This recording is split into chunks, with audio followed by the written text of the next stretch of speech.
a entendu Pierre-Yves Dittrich dire tout à l'heure, et c'est une bonne nouvelle, que les personnes diagnostiquées avec un cancer sont de plus en plus nombreuses à avoir une bonne espérance de vie.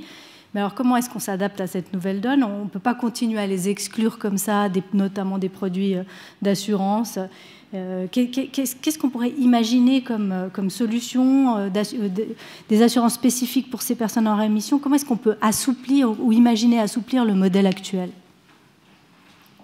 Merci, c'est une question pas mal compliquée. J'ai essayé de réfléchir un petit peu à la réponse. Et puis d'abord, j'ai envie de réagir en fait à ce qui a été dit juste par les deux intervenants précédents.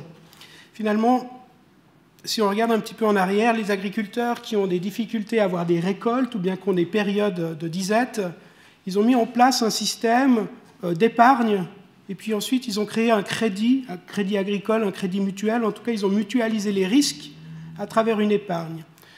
Pour la santé, il y a des pays qui explorent effectivement des modèles d'épargne défiscalisée pour la santé.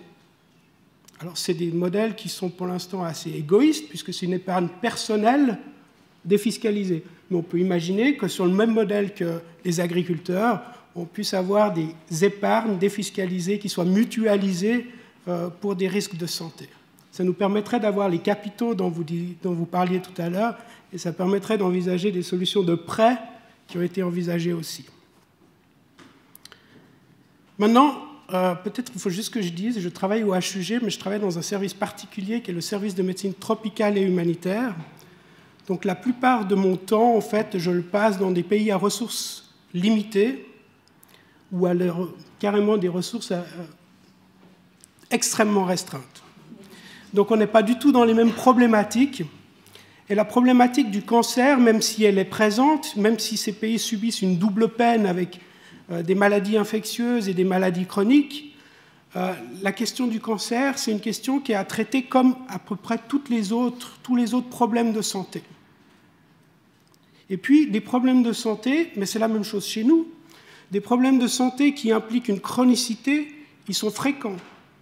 Il n'y a pas que le cancer qui aujourd'hui devient chronique, mais si vous retournez un petit peu en arrière, le VIH était une maladie à l'issue fatale, sans aucun doute, qui aujourd'hui est devenue une maladie chronique, une maladie qui est prise en charge même dans les pays à bas revenus, avec des traitements qui sont devenus abordables, et puis qui finalement pose à la société des questions qui sont assez proches de celles qu'on se pose aujourd'hui.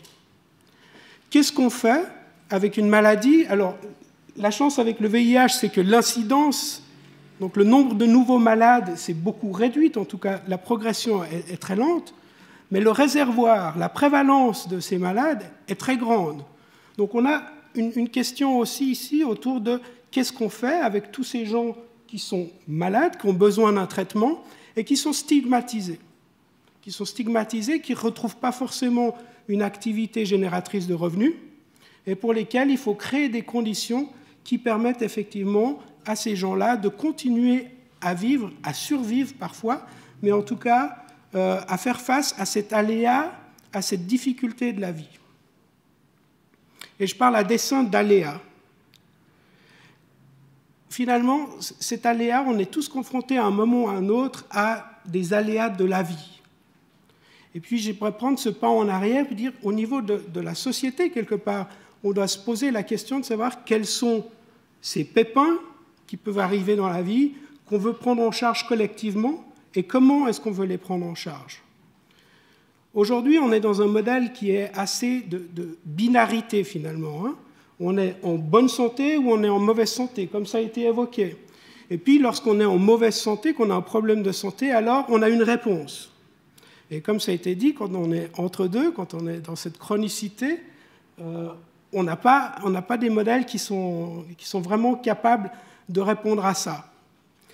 Maintenant, la question qui est vraiment derrière, c'est comment la société, nous, ensemble, on veut répondre à des défis qui sont à la fois liés au coût, liés à cette maladie, et à la fois liés à la place que chacun d'entre nous peut ou veut avoir dans la société.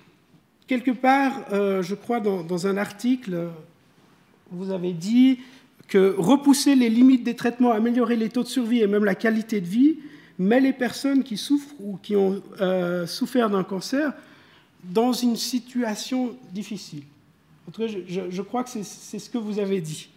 Hein. Et quelque part, moi j'ai envie de dire oui, mais qu'est-ce qu'on fait de tous les autres, qui sont aussi dans cette situation difficile?